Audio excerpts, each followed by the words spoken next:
একই গো মাতা আমার দরবারে কিবা তো মনে করে ওগো রাজন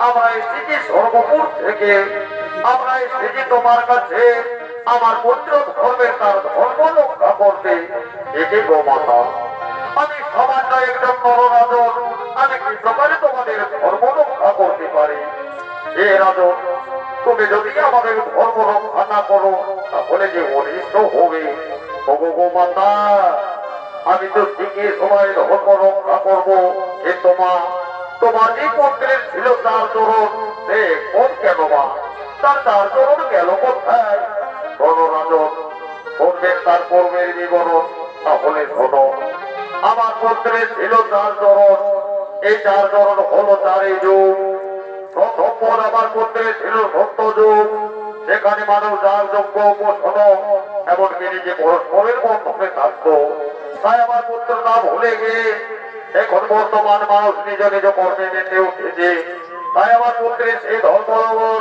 সেখানে ভেঙে যায় ধর্ম ত্রেতার আগমন ত্রেতা যুগে প্রভুরা স্ত্রী সত্য পালন করেছিলেন কিন্তু এখন বর্তমান সমাজে তা ভুলে গিয়ে এটা পুত্রে হয়ে গেছে তাই সেখানে আমার পুত্রের আরেকটি কোণ ভেঙে যায় ত্রেতা সিদ্ধান্তের দাপরের আগমন প্রভুকে মঙ্গল নিয়ে এসে দিলেন ধরণী বাধারী যার উদাহরণ স্বরূপ সেবায় করতে কিন্তু মানুষ সব ভুলে গিয়ে ধর্মের নামে করছে প্রতারণা নিজ নিজ কর্মযোগ্যে নিজ হয়েছে তাই সেখানে আমার পূর্বের আরেকটি ধর্মপদ থেকে যায় অবশিষ্ট পদ নিয়ে বহু কষ্টে পৃথিবী মাথা বিতরণ করছে ওগো রাজন কৃপা করে আমার পুত্রের ধর্ম রক্ষা করো ওই দেখো যে যেন আমার পুত্রের ধর্মপদ থেকে ভেঙে দিতে চাইছে ওগো রাজন রক্ষা করো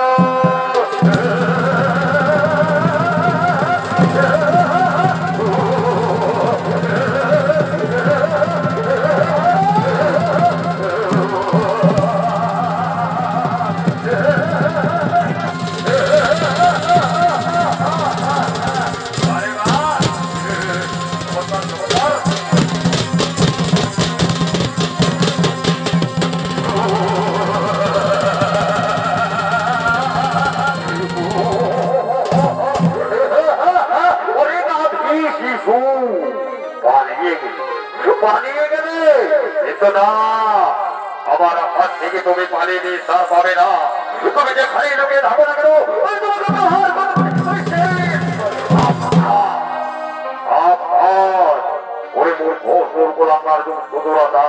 আমার সর্বসাবরা রাজ্যে সে মর্যাদ এখান থেকে তোমরা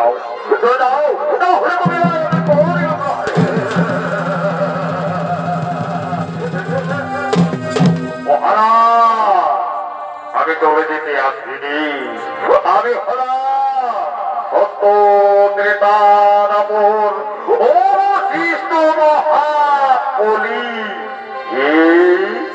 মহাকলি পরিপাবিষ্ট কলি আমার ধর্মরাজ্যে সে তুমি অধর্ম করেছ কাশী শিশুর উপর পড়িয়াছ প্রহার এখান থেকে চলে যাও তাহলে তোমার করিব সভার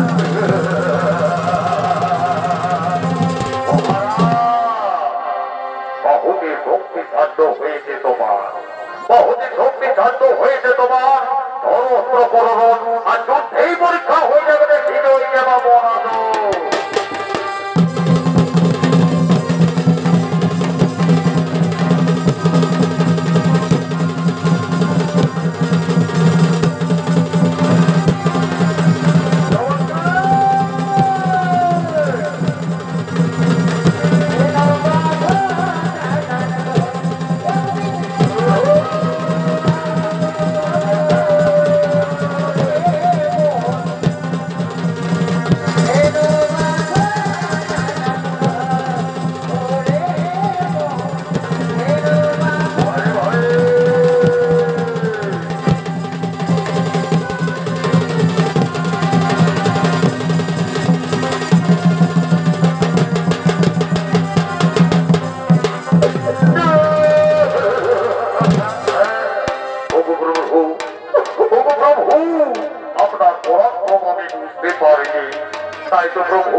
আমায় ক্ষমা করে দিন প্রভু।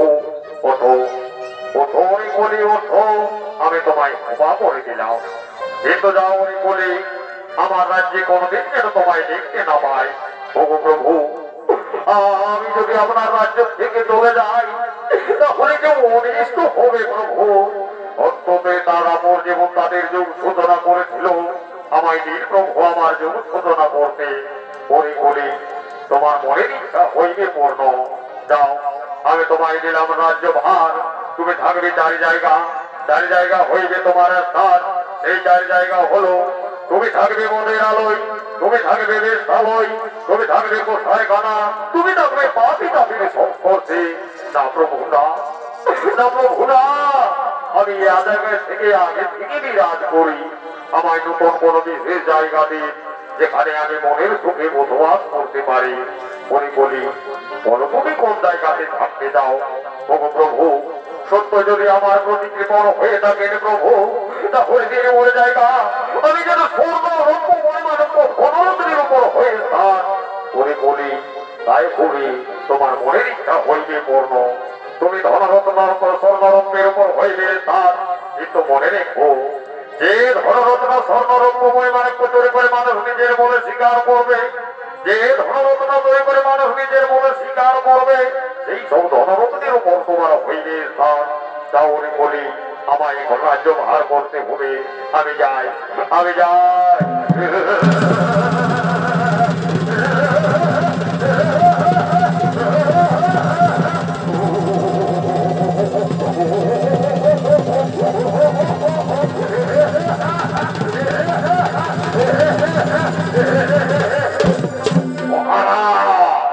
আমায় দেখতে পারবে না, আমি সর্বময় বলি বলে দিয়ে দিলাম আমার রাজ্য ভার।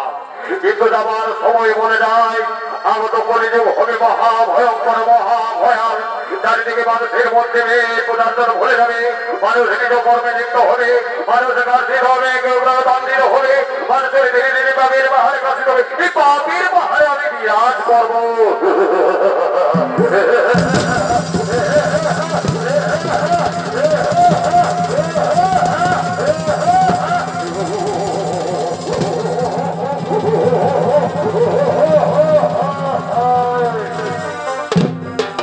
মাননীয় দর্শক মন্ডলী, পুরাণ প্রমাণ অনুযায়ী যেভাবে কলিযুগের সূচনা হয়েছিল, তাই কলিযুগ সূচনা হয়ে গেল। অপরদিকে অস্থিরা নগরে এক মহাযোগী মুনিবাস করে, নাম তার শ্রমিক মণি। নিত্যদিনের মতো নিজ আশ্রমে তপস্যা করার জন্য আগমন করছে।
ধর্মপূর্বক তোমরা শান্ত হয়ে বসে যাও, আমি তপস্যার ধন করবো।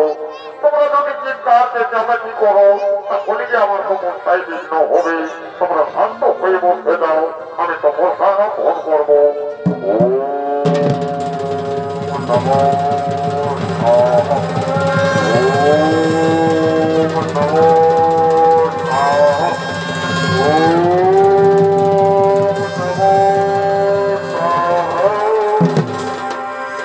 এদিকে শ্রমিক মনে নিজ শ্রমিক অবস্থায় মগ্ন হলে অপরদিকে রাজন করেছে নিজ রাজ্য পরিভ্রমণ করছে। এমন সময় সে দেখতে পায় একটি স্বর্ণ মুকুট। তাই মাননীয় দর্শক মন্ডলী, এই স্বর্ণ মুকুট ছিল জনসিদ্ধি মহাবলী ভীম সেই জরাসিন্ধু রাজাকে বধ করে দ্রৌপদীকে এনে দিয়েছিলেন সেই স্বর্ণ মুকুট।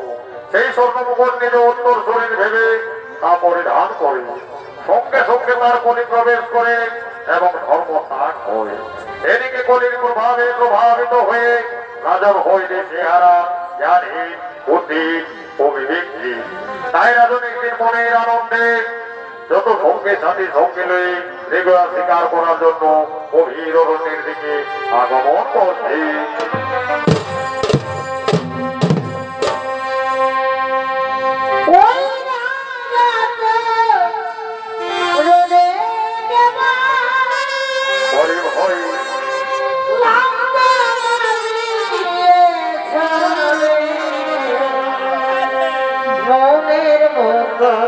মাকে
Okay.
এই তো আমরা দেখতে দেখতে গভীর অরণ্যে এসেছি।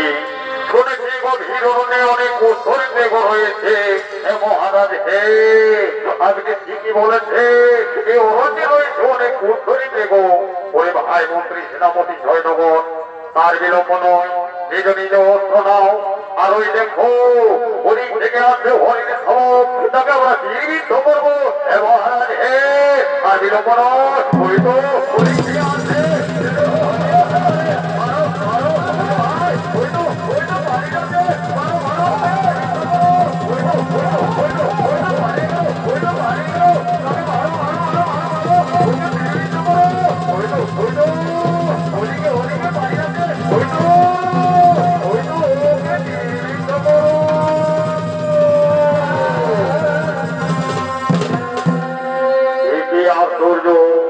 আমি দেখতে দেখতে আমি গভীর অরণ্যে এসে পৌঁছিলাম। ওরে ভাই, ওরে ভাই, আমার মন্ত্রী সেনাপতি সৈন্যগণ, তোমরা কে কোথায়? কি আশ্চর্য! দেখতে দেখতে আমি গভীর অরণ্যে তাদেরকে ছেড়ে প্রবেশ করলাম। না না, এখানে আমার ছাতা মুঠে ঠিক হবে না, আমি এখান থেকে পালিয়ে যাব। শুনেছি গভীর অরণ্যে নাকি অনেক বৃক্ষদত্ত জানোয়ার রয়েছে। হ্যাঁ, আর আমি বিলম্ব করবো না, আমি গভীর অরণ্য থেকে পালিয়ে যাব। কিন্তু আমি নিরুপায়, আমি যে নিরুপায়, সর্বশরীর আমার ক্লান্ত হইয়া আছে। আমি কি করবো এখন উপায়? ওই তো যে আশ্রম দেখা যাচ্ছে, আমি সেই আশ্রমে যাবো, আমি সেখান থেকে জল নেবো, আমি জল পান করবো। কে আছো আশ্রমে? আমায় একটু জল দিই না। এই যে আশ্চর্য, শ্রমিক পূর্ণি যেমন অমরত, তাহলে কি আমার জল পান করা হবে না? ওগো বলিব, আমায় একটু জল দিই। বড্ড বিকাশিত শরীর মন, শরীর শান্ত হয়েছে, আমায় বড্ড বিপাশা পেয়েছে, একটু জল দিন আমায়। না, পূর্ণব্রত মুনি আমার প্রশ্নে পূর্ণপান করছে না, তাহলে কি আমার জল পান করা হবে না?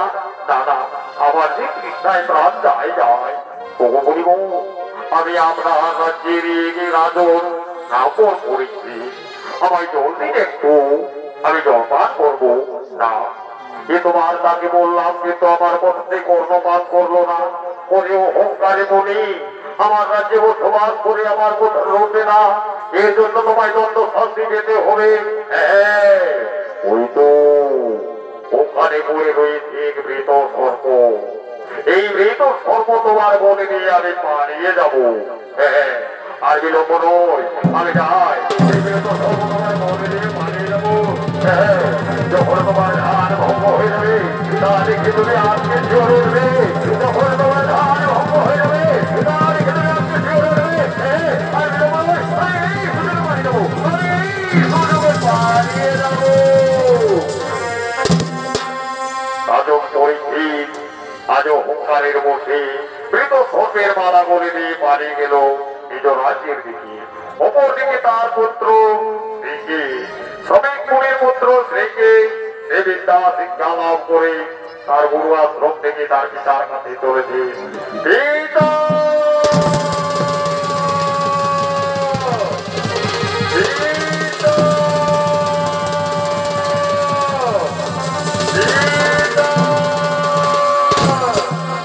পিতা, আমি গরুয়ার ঘর থেকে এসেছি পিতা, আমি বিদ্যা শিক্ষা লাভ করে এসেছি পিতা। ও পিতা, আমার প্রণাম দিও পিতা, আমার প্রণাম দিও। কি আশ্চর্য, কি আশ্চর্য পিতা, তুমি মৌনব্রত, কিন্তু তোমার বলে কি প্রকার সর্প? তাহলে কি আমার পিতাকে সর্পে রক্ষণ করেছে? না না, আমি কি দেখি যে সর্প জীবিত কি মৃত? কি আশ্চর্য, কি আশ্চর্য, এলো মৃত সর্প, কিন্তু কি প্রকারে এলো আমার পিতার বলে? নিশ্চয় কেউ করেছে আমার পিতার সঙ্গে উপহার। হ্যাঁ, আমি মহাযোগী, আমি খনিদান যোগে জেনে নেব তা। ও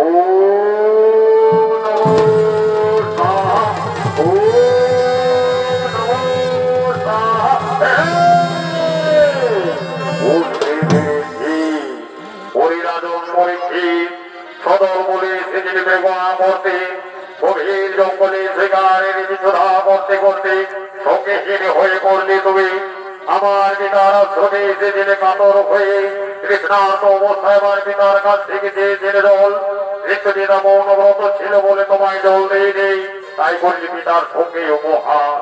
ওরে অহংকারী রাজন, যে সর্বরে আমার পিতাকে করিয়াছে উপহার, আমি সেই সর্বে হবে তোর একদিনে কাল সর্ব। যা, আমি তোর অভিশাপ করি,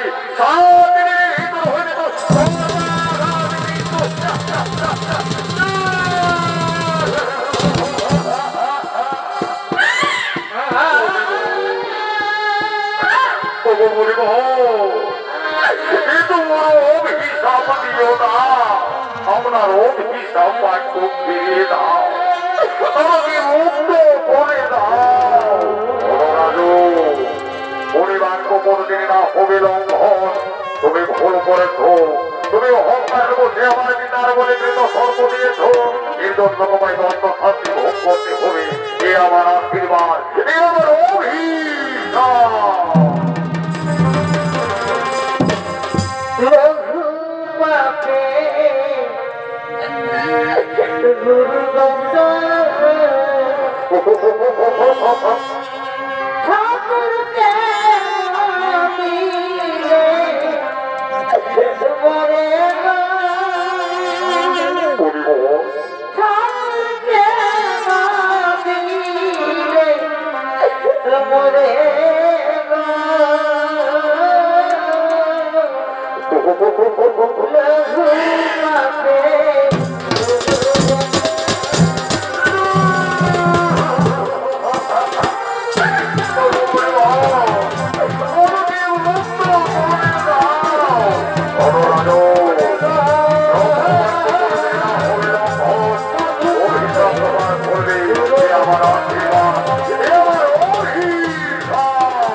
সেখানে রাজনের জন্য আমরা মুনির নির্মাণ করবো, ওই মুক্তি হয়ে রাজার জন্য শ্রেয়।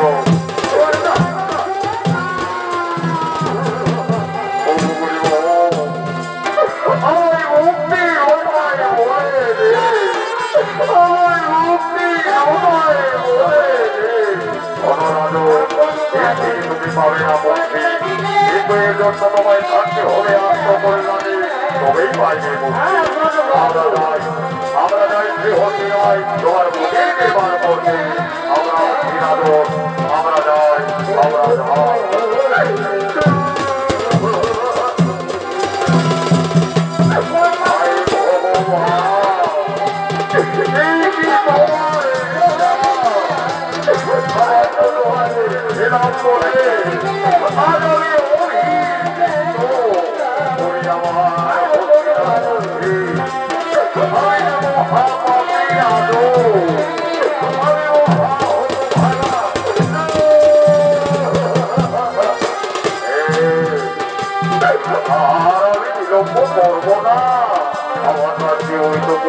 অঙ্গীকার করছি আমি আর বিলম্ব নয় আমি যাবো আমি সে কুটিরের কাছে থাকবো আমি যাবো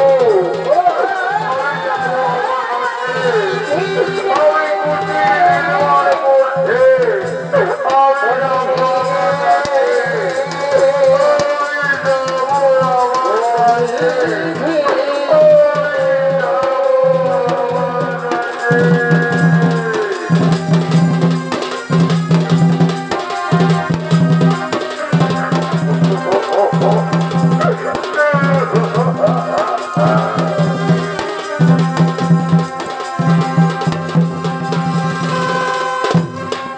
এদিকে রাজা অভিষিক্ত হয়ে নিজ রাজ্যে কোটির নির্মাণ হয়েছে সেই কোটির দিকে অগ্রসর হতে লাগলো অপরদিকে তার স্ত্রী মদ্রাবতী রাজনপুর যে শিকার তাই শিকার উৎসব পালন করার জন্য আগমন করছে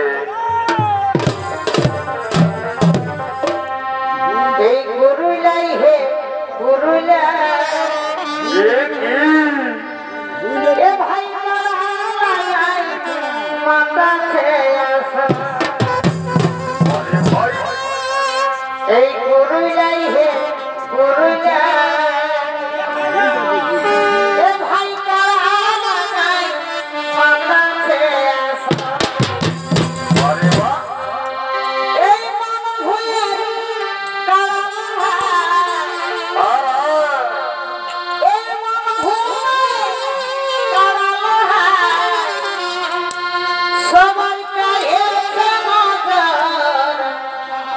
এই গুরুলাই হে গুরুলাই করে ভয় এ ভাই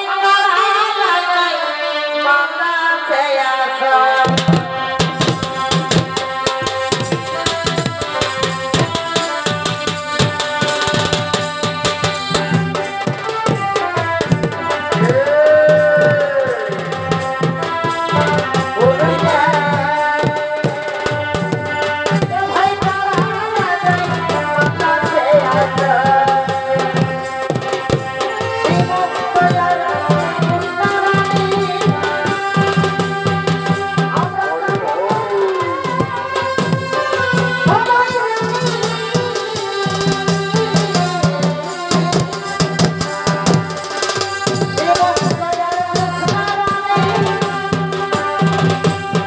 আমরা যাবো ধরতে সবাই জানে এ ভাই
আনন্দে করছো শিকার উৎসব পালন। ওই এখনো তো এলো না রাজনার সবাই। ফের সখীগণ, ফের সখীগণ, তাই তো আমার মনে মনে চিন্তা হয়, এখনো তো এলো না রাজনার সবাই। পরে সখীগণ, এক্ষুনি রাজন ফিরে আসবে। যাও, তোমরা রাজনের জন্য জল খাবারের ব্যবস্থা করো। হ্যাঁ মহারানী, আমরা এক্ষুনি রাজনের জন্য জল দিয়ে আসছে। ততক্ষণে তুমি প্রতীক্ষা করো।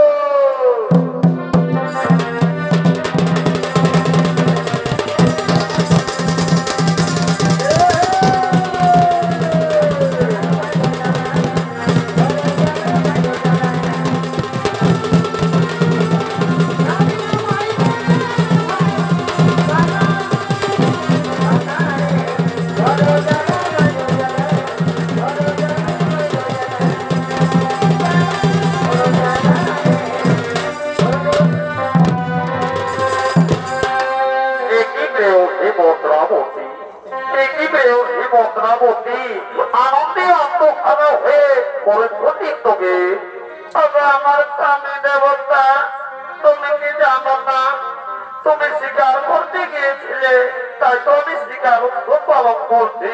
ওহো, তুমি শিকার উৎসব পালন করছো, তবে আমার প্রিয় সেই আনন্দ ধরে চিনতে আমার। এসো, এই আনন্দ দিনে আমায় একটু প্রেমালিঙ্গন করো।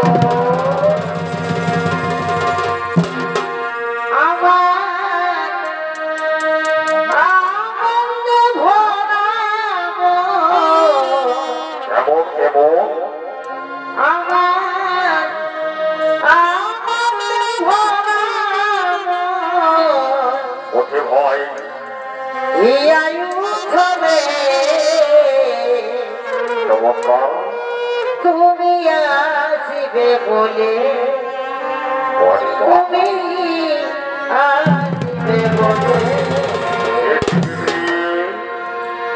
রেখেছি কপুর ঢেলে শীতল জলে তৃষ্ণ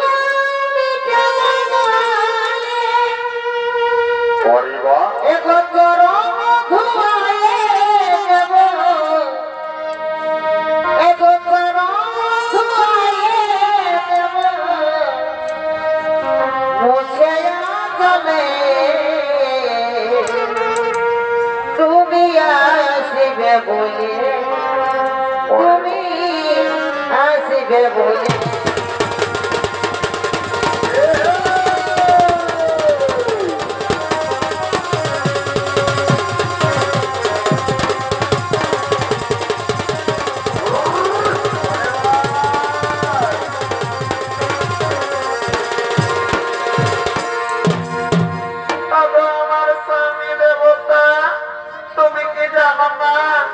আমার মনে ধরে আনন্দ, তাই তো তোমায় আমি দিবারাত্রি মনে করি। তুমি ছিলে না বলে নেত্রা জাগরণের শয়নের স্বপনে সর্বদা দেখি গো তোমায়। এসো না প্রিয়ে, এই আনন্দ দিনে আমার বাহু ধরে এসো। চোখে চোখে কথা বলো, মুখে কেন বলো না, মুখে কেন বলো না। শুনয় গো প্রিয় সখী,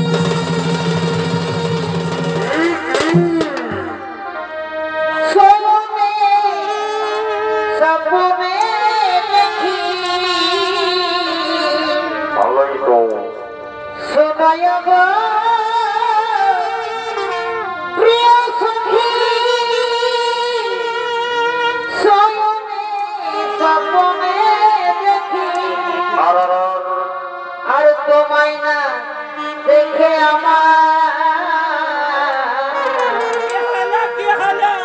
এগো তোমায় না দেখে আমার ঘুম আসে না। চোখে চোখে কথা বলো, মুখে কেন বলো না, মুখে কেন বলো না।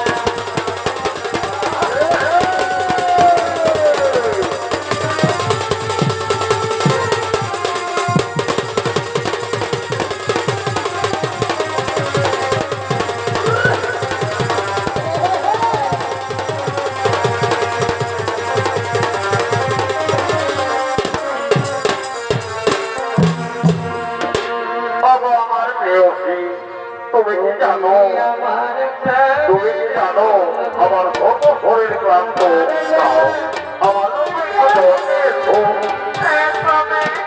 আমি তোমার জন্য জবাবে আসবো আসবে তো আমার জানে তুমি যাবো আসবো আসবে তো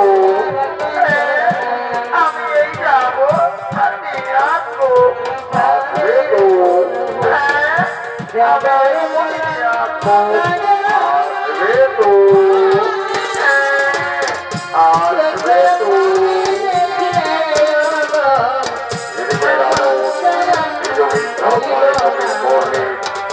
এবং করতে করতে সর্বশরীর ক্লান্ত তাই ঘুমিয়ে পড়েছে রাজন পরীক্ষিত নিজ বিশ্রামগারে প্রবেশ করে সে বিশ্রাম করছে দেখতে দেখতে সে ঘুমিয়ে পড়েছে অপর দিকে আজ তো ভোগনাথ সে আজ প্রবেশে ব্রাহ্মণের রূপ ধারণ করেছে সে চলেছে অতিনা নগরে আর মহারাজের জয় হোক! মহারাজের জয়! মহারাজের জয়!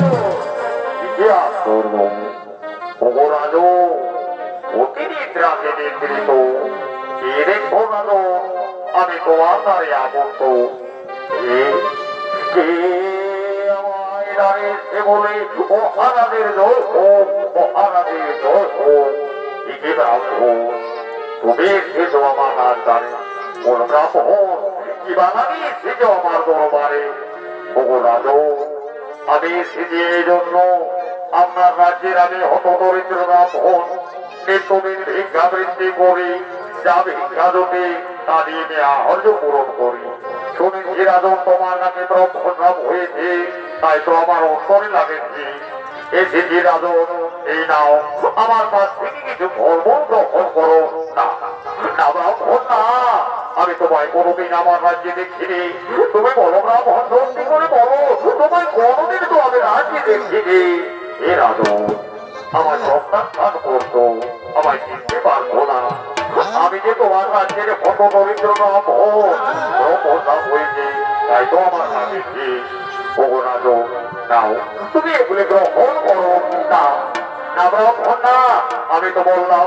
আমার একান্ত অনুগত ছাড়া আমি কারো কাছ থেকে কিছু নিতে পারবো না যাও যা ব্রাহ্মণ চলে যাও তোমার একটু একা থাকতে দাও হে রাজু বড় বড়িয়া ছাড়িয়ে এসেছিলাম তোমার কাছে আমায় প্রত্যাখ্যান করে তুমি ফিরিয়ে দিচ্ছ ঠিক আছে আমি চলেই যাচ্ছি কিন্তু যাবার সময় একটি কথা স্মরণ করে দিয়ে যায় রাজন মনে পড়ে সেই ব্রহ্মসাপের কথা মনে পড়ে সেই অন্তিম সপ্তম দিনের কথা মনে পড়ে সেই অন্নমাধার মুনির কথা একে ব্রাহ্মণ তুমি এত কোন জানলে কি প্রকারে বলো ব্রাহ্মণ বলো তুমি কোন বাজন এ রাজন সবাই চিনতে পারলে না রাজন তবে আমার দিকে চেয়ে দেখো তোমার দেখি তুমি চিনতে পারবে আমি হলা মহাসনা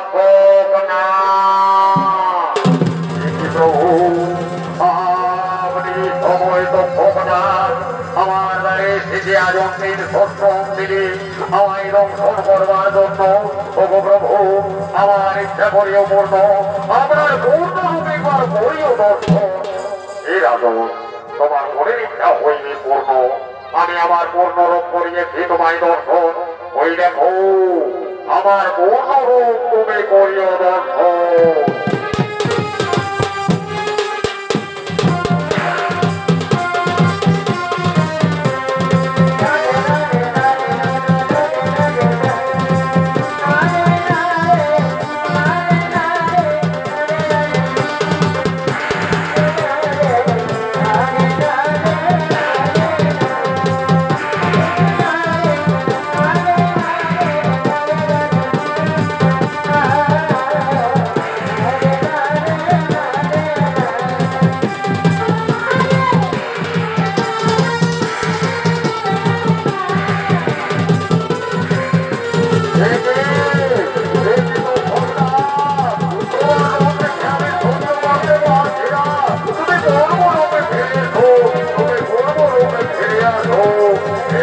আমি ফিরে আজ তোমাকে রক্ষণ করতে আনো আমার মনের ইচ্ছা করতে দাও পূর্ণ আমার মনের ইচ্ছা দাও করতে পূর্ণ ঠাকুর তুমি যদি আমায় করে দিতে রক্ষণ আমার প্রণাম দিও ঠাকুর আমার প্রণাম দিও আজ আমি সহ্য করতে পারছি না হয়ে দাঁড়ানোর পরে আমার প্রিয় শ্রীমদ্রাবতী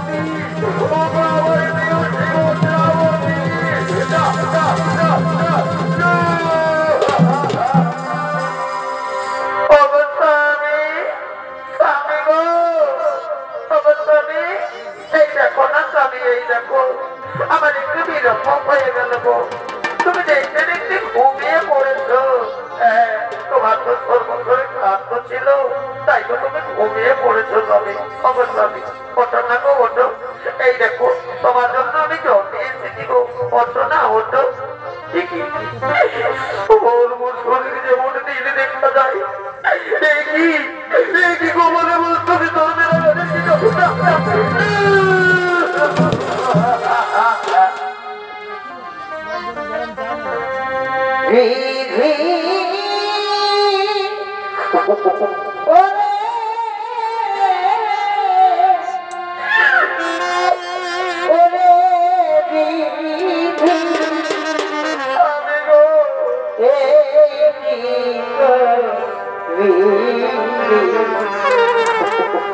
हाथेर शाखा शिथिल शिथिल केने मुझे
হ্যাঁ